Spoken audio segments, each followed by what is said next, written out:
So tonight it's going to be a little bit different. We're going to tell you all about us, a bit about us and our own experiences. Whether it be spooky ones or unnerving ones. Unexplainable Events. So we thought we'd do it around the nice cosy fire. with a nice beer.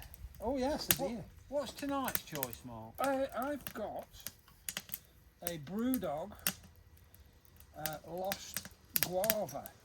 Blood orange. Oh, you've got the best one. Right, well enjoy it, because it'll be your last. It's the only one. There's two of those. Let me just see. Just have a go with that. My favourite. Oh yeah, there's definitely a little citrus in there. It's delicious. Oh. As is guava, probably my second favourite. Third favourite, the lychee one's very nice too.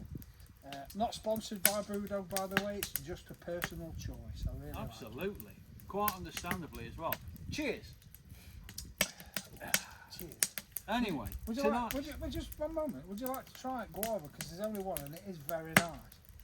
I can't see it being as good as this, but I'm going to get one. You can smell the guava in it straight away. Oh God, yeah. Yeah, really good. Sensational. Anyway, that's the Brewdog. That's the beer. The storyteller's beer. Again, not sponsored or monetised in any way. No, just fire and a brew, innit? So tonight's episode, as my brother said, I wouldn't say these are stories because they are more experiences. So these are things that I myself have experienced, and again, I've already said I'm a skeptic. Do I believe in ghosts? Not so sure about that. But hey, we've all experienced odd things, so we're going to share that tonight. So my story began back in 1975.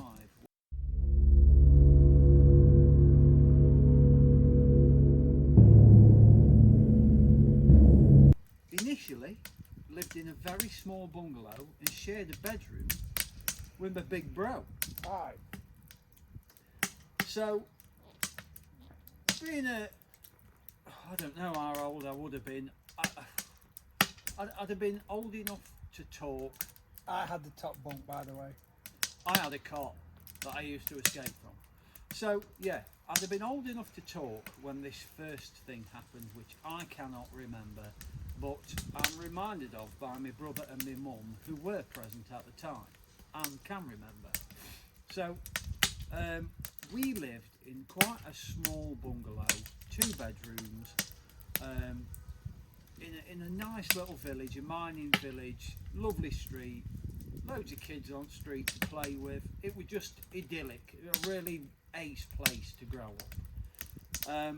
But that doesn't mean to say that it didn't come without its challenges. So this, even though I can't remember it, this does unnerve me a bit, because my brother reminds me that he came in one day from being outside during the day. Yeah, it would have been. Yeah. And I was sat with my mum in an armchair in the living room. I'd have been sat on my mum's knee and talking, you know, just stringing short sentences together. Oh, this one. Yes, definitely in the day. Sort of lunchtime, 12, 1 o'clock-ish it would have been. Yeah. So anyway, he comes in from outside, been out playing, and I'm sat with my mum in the armchair, and over in the corner there would have been a television, and then just like the wall behind it.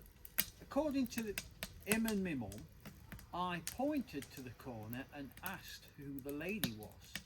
Now the telly wasn't on.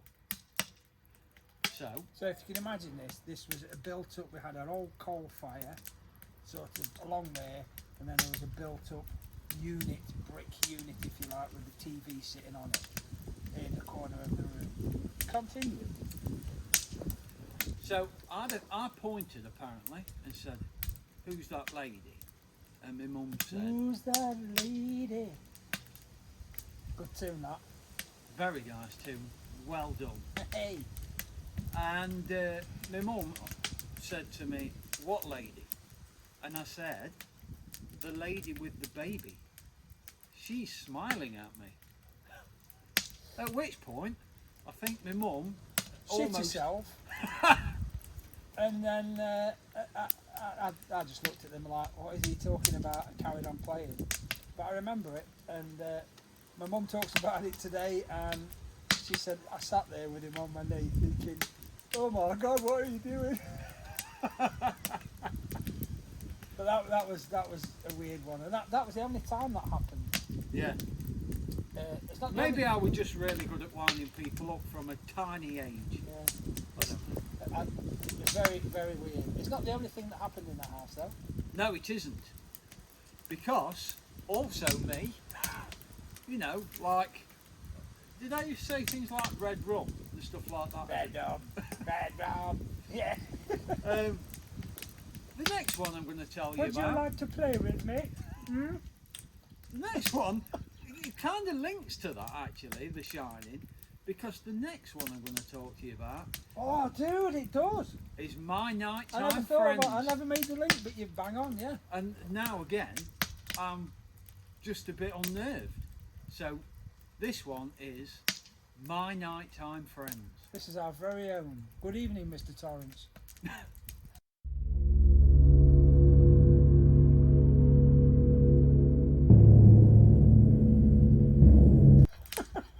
So I was a little bit older at this point, out of a cot, into a bed, still sharing a room with him. You would have been about 3 or 4. Yeah. Well, we moved when I was 5, so yeah, 3 or 4 years old. I used to go to bed before him because he's loads older than me, which you can probably tell. But me being 5 years older, I was just out on the lash all the time. Talking of being out on the lash, At a ripe old age of 8. I'm having another guava. Well, it's the same one, but Anyway, so being the youngest in the house, I was always first to bed. So my mum would take me into the bedroom that I shared with him. He'd get to bloody stay up, and Starsky and Hutch, Beretta, all those great shows. I'd go to bed. So my mum had took me in, and this wasn't every night, but it happened a lot. So my mum had took me in, leave me in the room alone to drift off to sleep. And then there were nights when I just, as she was leaving the room, I can just feel like the anticipation and excitement building. Because, Oh, yeah, I was very young, 3 or 4 years old, I mean, geez. So I'd get out of bed when she'd gone, like a naughty boy, and I'd go and sit on the floor. And I don't know if I was always the first onto the floor, but I'd be joined by 2 others. These were people that didn't live with us. Nobody else ever saw them. And there were 2 girls, actually. who's that lady? Back again, here we go. Back again. So these 2 girls, I couldn't even tell you what I talked to them about, if we played games or anything. All I can remember is sitting on the floor with them. It didn't matter how dark it was, I could see them. They both had blonde hair, kind of like scruffy as if they'd been to bed blonde hair. I can remember hearing you talking and jabbering away in your bedroom while we were sitting in the living room, and it got to a point, because it happened so often, it got to a point where but we couldn't hear anyone else, we could just hear him. But it got to a point where you just ignore it. But you used to go in the bedroom and he'd be sitting on the floor playing with stuff, there'd be toys all over the place, and like he had been playing with someone. So the girls' names, Lorna and Lisa, and they came to see me regularly. Like I say, nobody else ever saw them. And It's aliens! they were, yeah, maybe. They were nice, and that is the thing. They were always really nice, and I just always felt really safe when they were there. It was really odd. Obviously, it's a really thing, but Lorna and Lisa, they were just awesome. And I knew when the time came to leave that house and move on to another house where we moved to, because it was only tiny, that I'd never see him again. And I never did. I never saw him again. And a part of me would like to go back and knock on that door where we used to live. I thought about doing that before. In But fact, I've they thought just about, phoned police. wouldn't they? Let's be honest. I've thought about doing that on a couple of houses that we've lived in, Yeah. because we've got more stories coming up from the next house that we moved to. We've got one final story from the first house we lived in, the same bungalow where Lorna and Lisa used to rock up, and There's actually two. yeah. There's two more stories. So Oh, was there two? yeah, that was the story of my nighttime friends.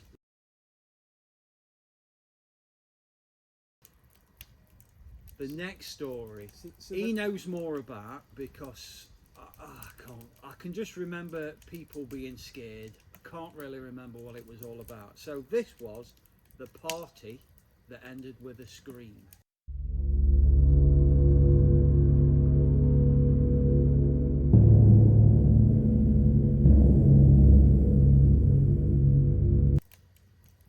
yeah, it was in the same bungalow, in the same house. There's a 2-bedroom bungalow. The bedrooms were on the back of the house, with a small back garden, and running down between our fence and the farmer's fields beyond was a small dirt path that used to run from the top of the street all the way down to the bottom lane, and then more fields, and then if you went up the top of the fields at the bottom of the lane, it took you to the old railway lines that the colliery used, the coal mine used, and then up onto the coal mine where we used to be. We're from a mining area, if you couldn't tell. Yeah, you'd be sat in the house late at night. Not crazy late, because I was only young, but my mum and my mum's brother, my uncle have told us this. They heard it more often than most, and they could hear what sounded like an old-fashioned radio, like a medium wave radio, trying to be tuned in, and you couldn't locate where it was coming from. And then through that radio signal, you could hear like an old traveller's violin, like a fiddle, like a lament, if you like, kind of thing. And then you would hear 2 or 3 men and a woman. You could hear them walking down the path, laughing and joking, and the sound did actually get louder as it came past the back of our house, and then start to fade out, the Doppler effect, if you like, when it goes down the hill, and it's like a nee-nor, nee-nor, nee-nor, that kind of thing. Is that what they were saying? And they weren't singing nee-nor, they didn't know the nee-nor song. But and it started to get a little bit more animated as it got to where our house was. And then as you got to the bottom, it turned into an argument, and then all of a sudden there was a scream and total silence. Turns out years ago, there were travellers down there, old Roman travellers, back in the late 1800s, and there was a murder at the bottom of on that bottom lane, which is still there today. The bottom lane, the path's gone, the farmers' fields are gone, they're all houses now, but the actual lane at the bottom of it is still there. So it might be, if we go down there, do a bit of a... Can have a poke round there. Could find aliens. Yeah, could be anything. Could find yetis. But I loved living there. It was all our friends were there. It was a nice place to live. It sounds crazy, but it was a nice. It was ace. It was a nice place, but yeah. And the other things that what was the other one that happened? So the other one that happened, and I can remember this, and I only remember the way it happening the once. And we were obviously in bed. My dad must have been on nights, because my dad worked for the coal mine, and I can just remember waking up and my mum were in our bedroom telling us to be quiet, but she were absolutely petrified, crying, and apparently there was a noise out on the back garden. Oh, yeah.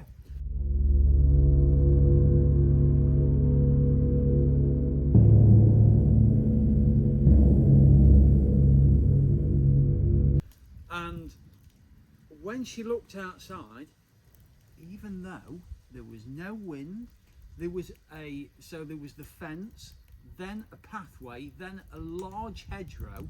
So if it was windy, the hedgerow sort of acted as a windbreak. Yeah, it wasn't open to the elements at all, really.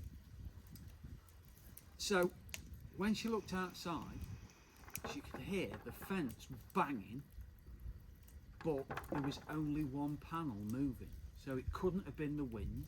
It got more and more violent to the point, and our bedroom, if I remember correctly, had a large frosted pane at the bottom. It did, correct, yeah. And then above that, another massive window. Yeah. So it was like a wall of glass, really. Yeah.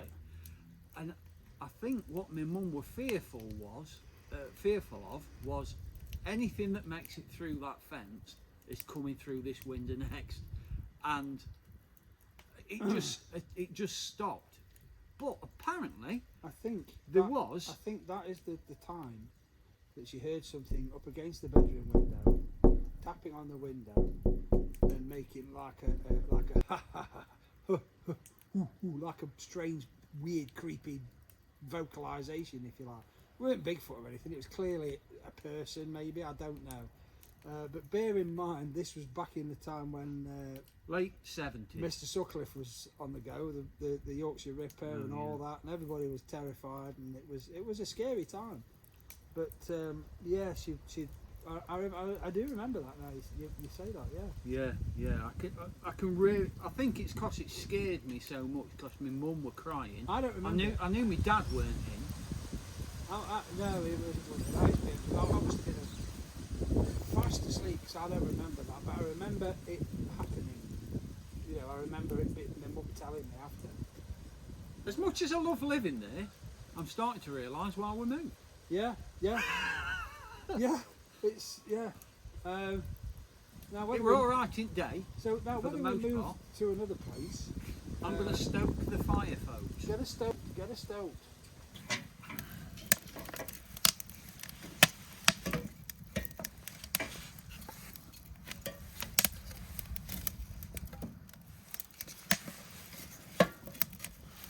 There we go. That should keep us going for a little bit. So on to the new house, the next one. We moved there in 1981. Again, it was a bungalow.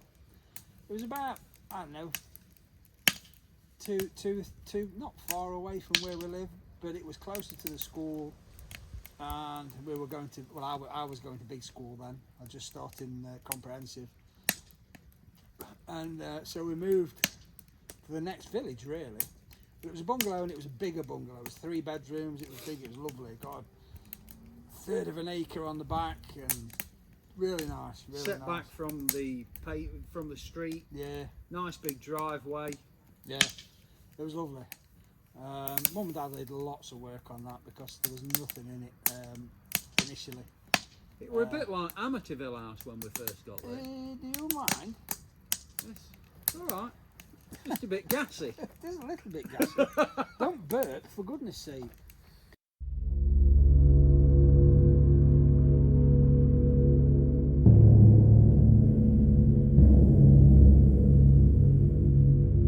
Anyway, this one wasn't just us that saw it or experienced it. So the driveway ran obviously straight up the side of the house, and at the time the kitchen, where the kitchen was, there was a big window and then the back door. And so many times, yeah, I mean daily, you could see this. You could stand in the kitchen near the window, and it was quite high. So we're elevated, so the window ledge would have been about 5 foot higher than the driveway. Yeah. Because the whole house was kind of elevated. So if someone walked up was walking up the driveway to come to the back door, you would see them. You would see them walk past the window, and then you would turn and you think, "Who's this?" Open the back door and let them in. But so many times, and visitors even saw this. Even the insurance man, the guy that used to come around selling insurance, and relatives and friends and lots and lots of people over the entire 14 years 14 years we were there. This is really, yes, it's keeping you warm, kid. very warm, Keeping you warm, very kid. warm. It's very nice. And they'd stand in the kitchen, and then you'd see them turn, look at the back door to open the door, and we'd just be staring at them. And they'd say, "I thought there was someone there." And we were like, "Okay, you've seen him." And it was a guy with really light blonde hair. Yeah. You don't ever really see like the top. Out the corner of your eye, you'd see him walk straight past the window. Like you could anybody of adult size, you'd see the top of the head go past the window. It wasn't a mist or anything. It was a solid thing, that just a person that walked by. Floating scalp. Yeah, exactly. But after a while, we just accepted it. You just accepted it, and you could stand at the sink. That's where the sink was. You'd be washing up or whatever, getting a glass of water. You drink your water, and you look down and say, "All right, okay, there it goes."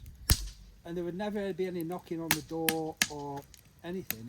It would just walk up the driveway, and that was the visitor that never came in. it was, yeah, the visitor that never came in. That was a good one, and it was true. These are real experiences. But no justification for them. You can take it as you want. But all of what we're telling you has actually happened to us. Okay, We had to move a little because I was on fire. On fire. Fire. Whatever. That's it. Right, this one is Who's that lady? nope, No, nothing that to do one. with ladies. No. This one is all about exploding glasses.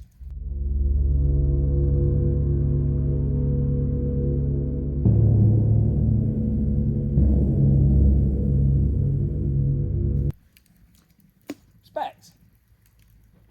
Drinking glasses. Oh. So, in this bungalow that we lived in, Aha. when we moved, where the kitchen was where you'd see the floating scalp, There's so many things happening. I forget about them. it's all come back to me, kid. So, in the same kitchen, Coming back to me now. you are just a vault of shite. Right. So in the same kitchen where you'd see the chap walking past the window, we also used to get glasses that would literally just explode. And I don't mean a little bit or certain types of glasses. It could be a drinking glass, anything made of glass. In that room, you could get a glass out of a cupboard, go put it down whilst you went to get some cordial or dilute, and then turn around because you'd heard a pop. Weren't like it weren't that kind of explosion, but you'd hear a pop, and your glass would now just be like loads of diamonds everywhere. Yeah. The tiny ones, they'd be powdered almost. Yeah. So we live next door to a pub, fortunately, and Winner. on the pub wall, everybody of a night won't bother taking the glass back into the pub. They just leave it on the wall. So we collect them up in the morning if we were a bit short on glasses, and put them into our stock. It was a win-win. It was a win-win. But yeah, it didn't matter. As if it were made out of glass and it were in that room, it'd explode. And the funny thing about this is, that kitchen eventually got swapped with my mum and dad's bedroom. So because my mum and dad had a massive bedroom, we turned that into a kitchen diner, and then my mum and dad had the room that used to be where the chap walked past the window and the glasses exploded. It was very nice, the kitchen. It was very nice. And in the new kitchen, no problems. No exploding glasses of any sort. So it stopped. Again, I don't know what we're doing it. Maybe they were dodgy glasses, but we continued to nick them from pub all the time that we were there. So that is the tale of the exploding drinking glasses. Yes. I think there's one more that I can remember from that house. Where, and this was in the living room. Again, nothing to do with anyone behind the television or anything like that. No ladies with babies smiling. Who's that lady? I've got you now, kid. I've got you now. You're into it. Just my earworm now, isn't it? But this one really was strange.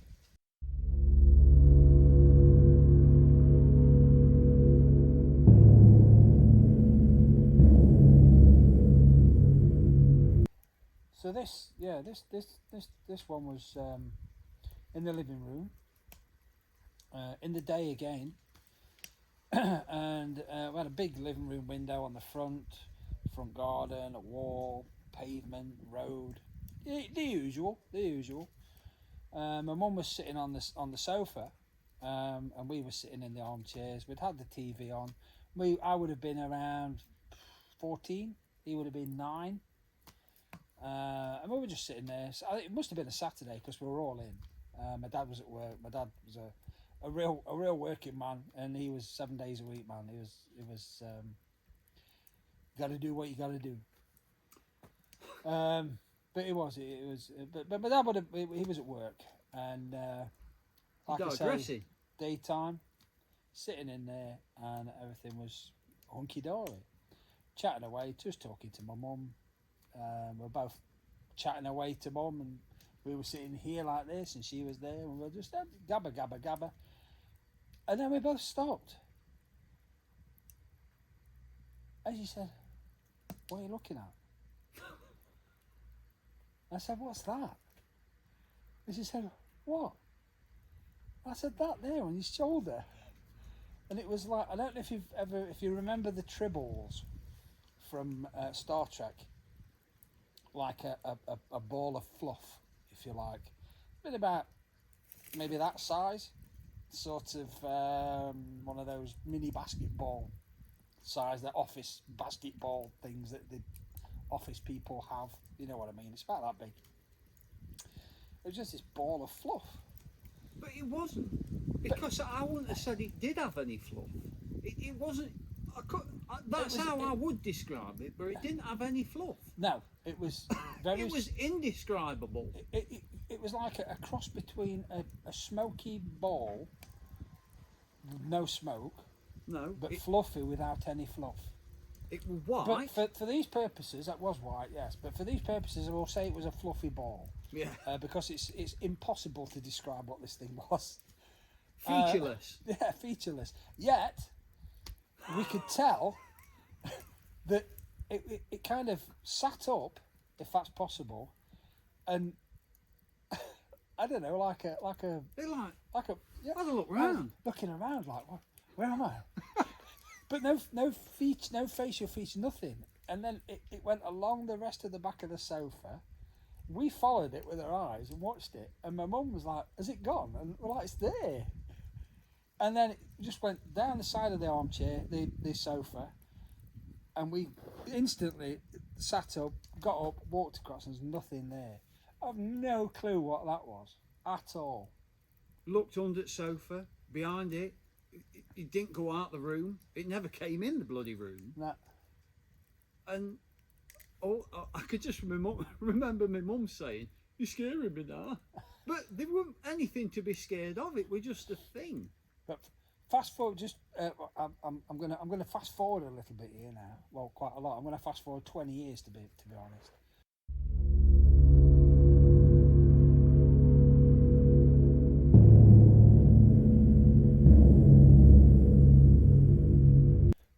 And then me and my wife at the time, we were looking for somewhere to live.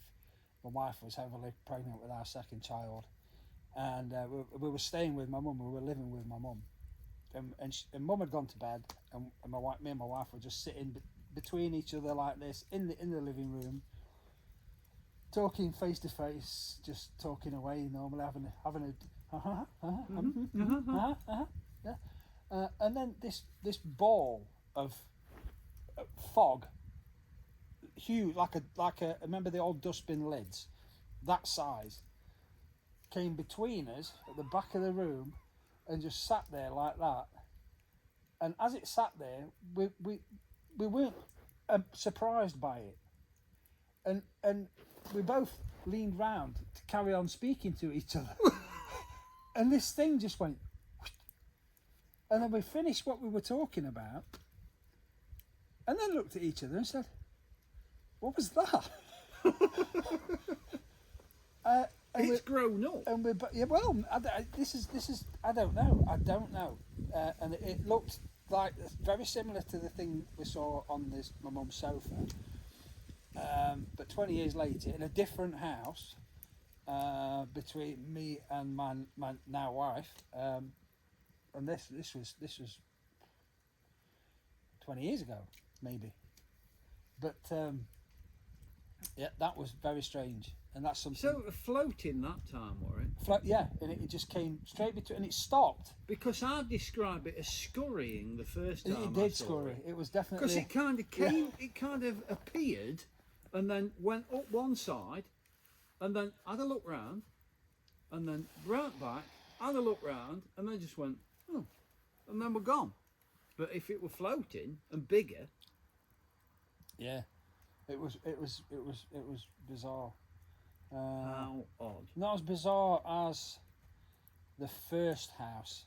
The first house I ever bought was an old mining house built in, and it was built in 1926. It was an end terraced house, and it was the first one I ever bought.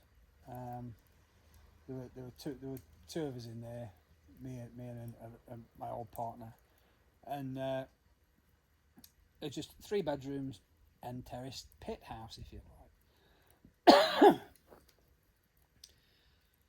And I used to have my guitar and a record player and a few bits and bobs in one of the spare rooms, which is on the front of the house. And we had a bed in there, a guest bed, if you like. If anybody wanted to stay, they could stay in that bed. But I was in there one Sunday in the daytime, and I was reading, laying on my front on the bed, facing the headboard, the pillows, with a book, and I was just reading away, long before iPads or Kindles or anything like that. It was an actual book, imagine that, a real book.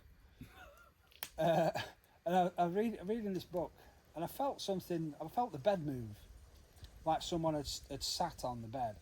Bear in mind there's only me in that room. And I just ignored it, and I thought it must be because nobody's really stayed in that bed. It was a new bed, it was a guest bed. I thought it might just be a spring or something. And then it shook. Only for a moment, just. And then I saw the foot of the bed, as I leaned back like that to look where my legs were, the edge of the bed, the corner of the bed, pushed down like someone had sat on the bed. Needless to say, I left the book there and I just pegged it downstairs. And sat there thinking, what was that? What was that? Yeah, it's time to move. Go forward a few weeks. No, it never happened again because I never went back in there. In fact, we lived there for 3 years, and I never went back in that room unless I really had to, and I didn't stay in there for long. Interesting story here is, excuse me. The next door neighbours, who were quite elderly, they remember the family that lived there during the war.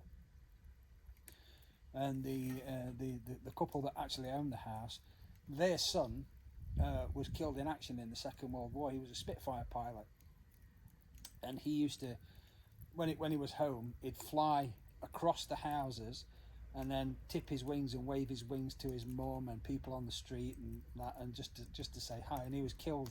Over during the Battle of Britain. And I told John, the old guy that lived next door, and he said, "Oh, I bet that was him. I bet that was him. The people that lived there before you said there were strange things happening in that room. I think that must have been his bedroom." Bloody hell. And that kind of, it validated it, but freaked me out totally. I'd say. Yeah. I slept in there. He did. I didn't know any of that at the time. I didn't tell anyone because no one would have stayed if they did. No chance. But that happened in there, yeah, in that front room. Yeah, it's perhaps a good job I was completely plastered whenever I did sleep in there. Yeah, it probably. And you know what? I've run out. Me too. So that brings today's tales to an end. We do have more, As promised. but we'll save those for another episode. Hope you enjoyed this one.